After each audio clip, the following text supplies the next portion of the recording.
Hello les amis, j'espère que vous allez bien, j'espère que vous n'avez pas trop froid. Mais aujourd'hui, on va tenter de se réchauffer un peu en parlant soudure. Vous avez été nombreux à me poser des questions sur mon poste à souder, celui que j'ai utilisé pour le châssis de la 4L. Alors justement, aujourd'hui, on va détailler tout ça. Voici le GIS Multi-Pearl.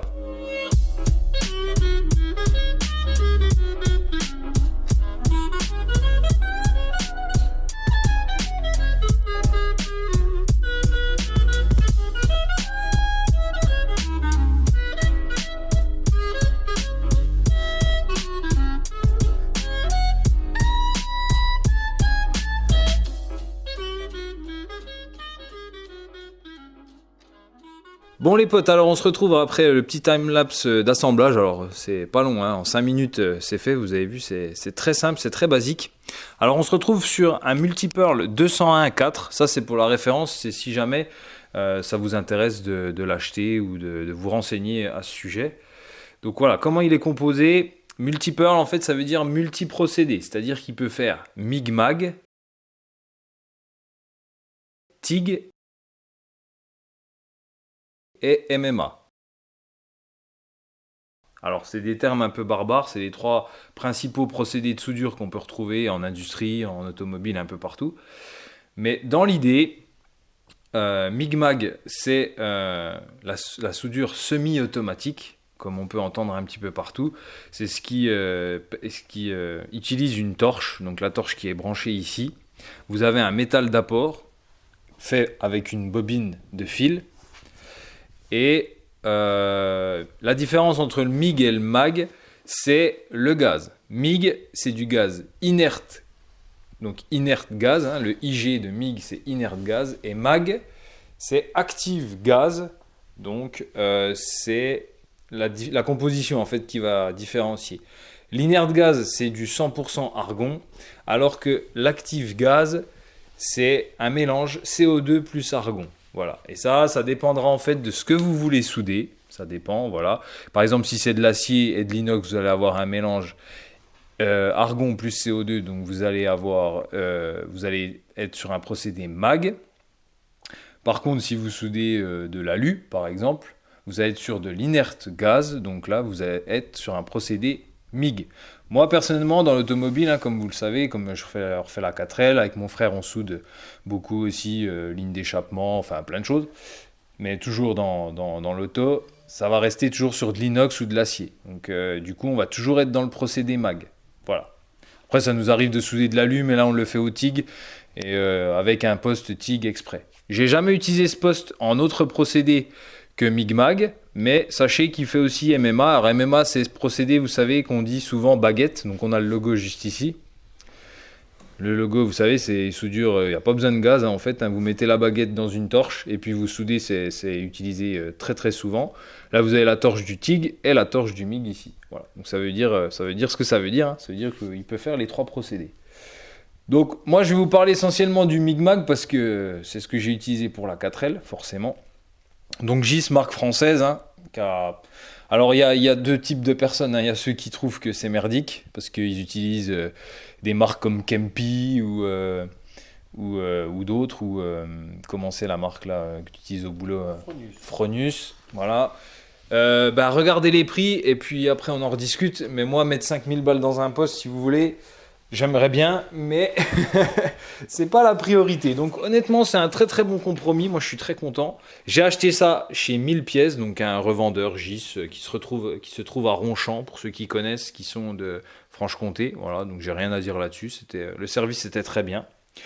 On va parler un petit peu ici de la composition. Donc vous avez la bobine. Sur le 201.4, vous pouvez mettre du 15 kg et du 5 kg. Donc moi je reste en 5 kg. Honnêtement, regardez la bobine, je l'ai achetée, elle était neuve pour faire la 4L, elle est même pas à milieu de course. Donc autant dire que vous pouvez en faire des soudures, c'est pas le problème. Donc rester en 5 kg, c'est très bien. Pourquoi j'ai acheté un poste aussi gros, je vais vous expliquer, ça se trouve juste après la bobine, c'est ici. Je sais pas si on voit bien, c'est assez sombre. C'est l'entraînement. Alors vous avez soit de l'entraînement 2 galets ou 4 galets. Là comme vous pouvez le voir, vous avez 4 galets, 2 ici, 2 ici. Et j'ai voulu absolument avoir cette config là pour avoir un bon entraînement de métal d'apport, un bon entraînement de fil.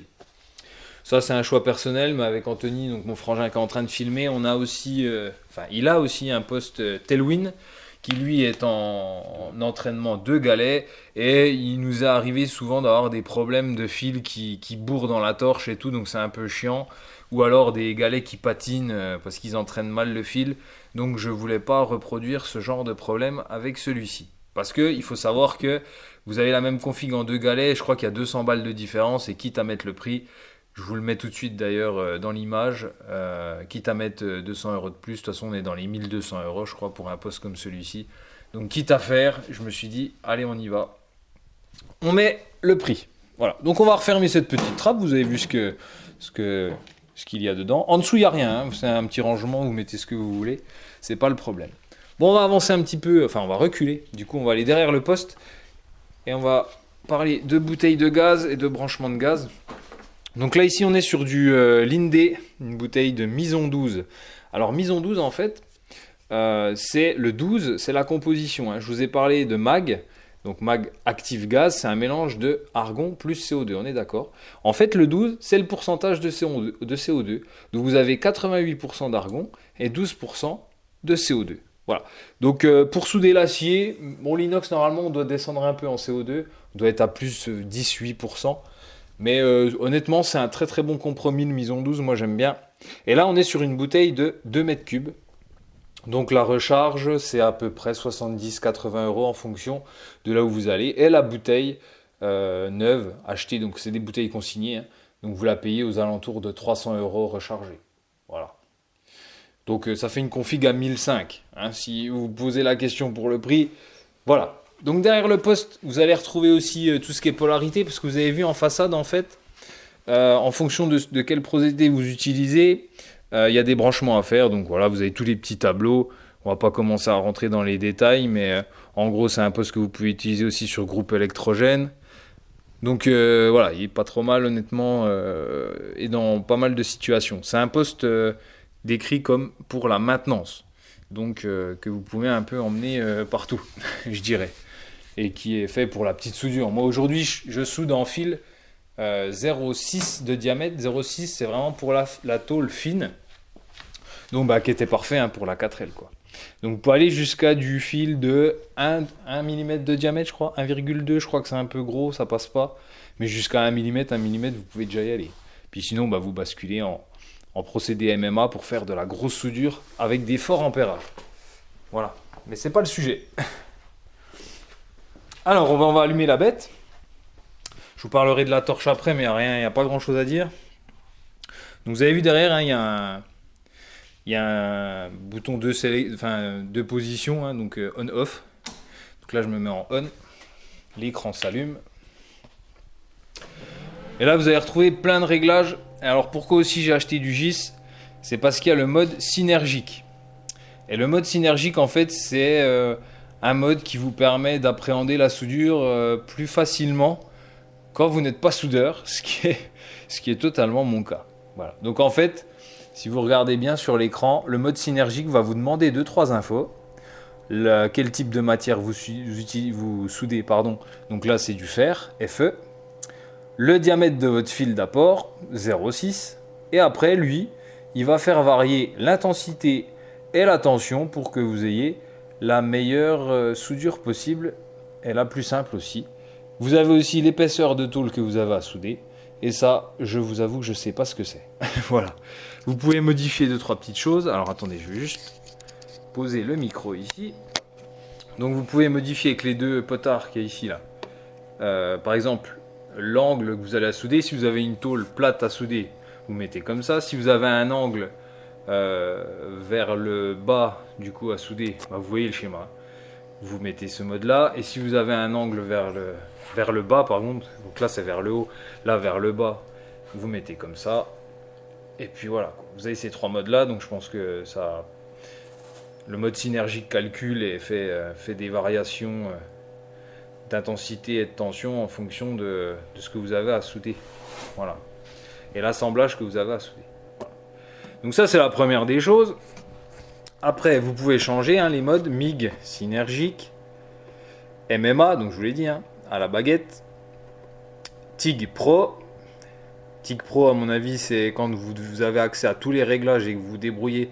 Donc là, c'est déjà quand tu es costaud en soudure et surtout en TIG. Et TIG Easy, c'est, je pense, quand tu as des réglages. Pareil, hein, on retrouve, vous voyez, la torche TIG avec les positions. Vous pouvez tout changer, je pense. J'ai jamais fait honnêtement le TIG, donc je peux pas trop vous dire. Mais en gros, voilà.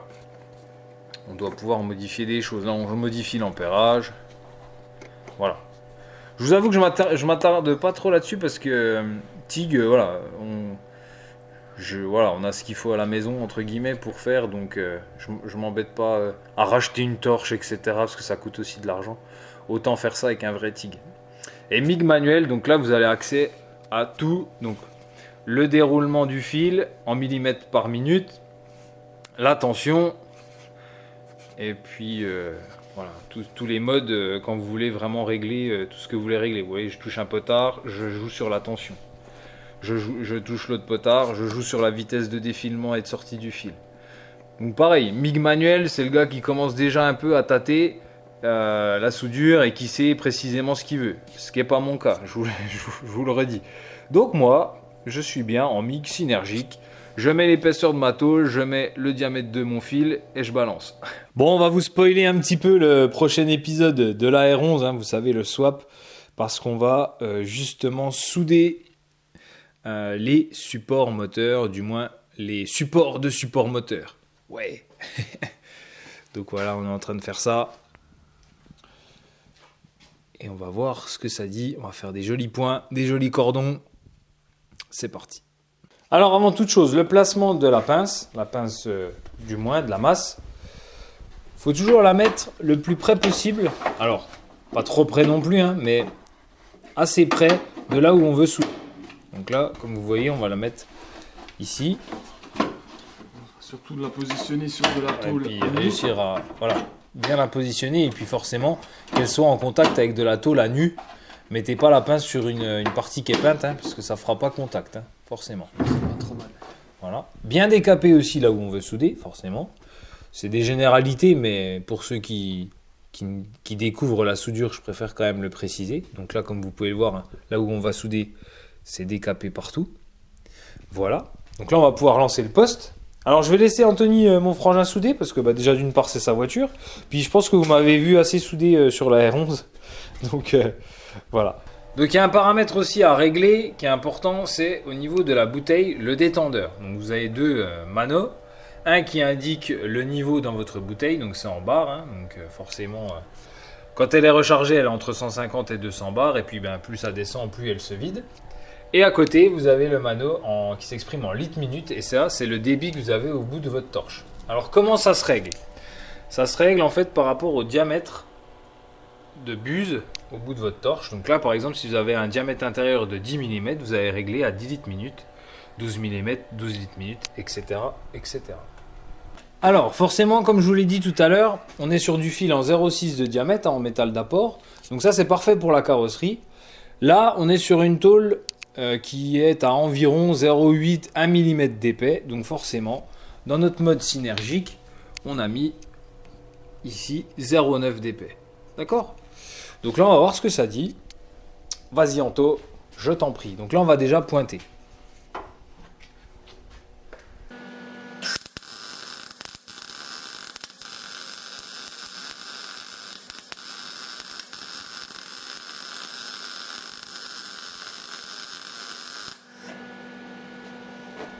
Voilà.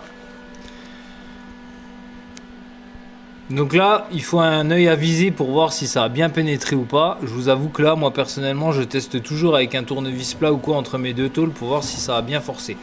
Mais souvent, on regarde aussi derrière, hein, donc dans le passage de roue ici, voir s'il y a une belle auréole de pénétration de la tôle, quoi. Et là, c'est comment? A priori, c'est pas mal. C'est pas mal? Ouais. Là, on peut se faire un petit plaisir avec un tournevis plat et puis essayer de voir si c'est costaud. Si tu veux. Ouais, donc là, La tôle vient avec. Hein. il y a tout qui vient, donc ça veut dire que c'est pas du collage, hein, ça tient super bien. Ok. Donc ça, c'est déjà plutôt rassurant. Ça veut dire que le réglage en mode synergique est bon. On n'a pas percé, donc ça veut dire qu'il n'y a pas trop d'intensité pas trop de tension, pas trop de puissance en gros, ouais. Et ça tient bien, donc ça veut dire qu'on fait pas que du collage, il manque pas de puissance non plus.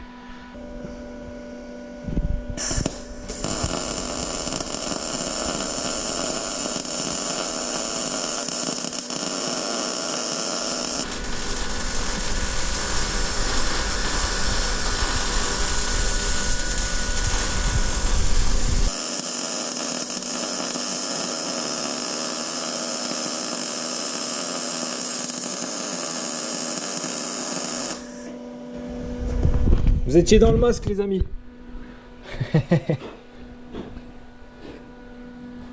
Waouh. Donc là, forcément, il y avait deux perçages. Hein. C'est pas un raté ou la soudure qui a percé la tôle. Hein. Vous avez vu? C'est beau. Hein. Nickel. Alors, il y en a beaucoup. Alors, les soudeurs pros vont dire, est-ce qu'un cordon, est-ce qu'on le pousse, est-ce qu'on le tire? J'ai envie de dire c'est un peu au feeling. Moi personnellement j'ai plus tendance à les tirer, toi aussi de ce que je vois, parce que tu es parti de là pour aller là, donc tu as tiré ton cordon. Après voilà, c'est chacun sa méthode tant que ça marche. Voilà, tant que ça marche et tant que ça tient. Après voilà, si vous voulez nous insulter vous pouvez aussi, mais voilà, pas de trop quand même.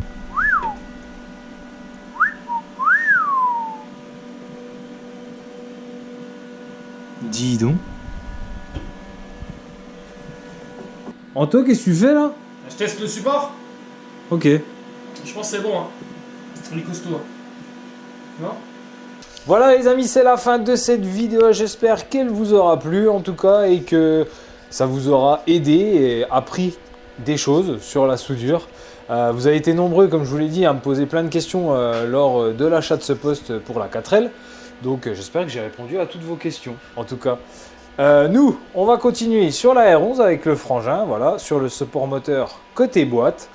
On vous laisse, on vous dit à très vite, vous en faites pas, le prochain épisode c'est bientôt. Je vous fais des bisous, faites attention à vous, ciao ciao. Tu vois quand je te disais qu'on avait ce qu'il fallait à la maison, un petit TIG, GIS, Asdes. Qu'est-ce que tu veux que j'achète la torche pour mon multipearl? Pas besoin. Il y a tout ce qu'il faut ici.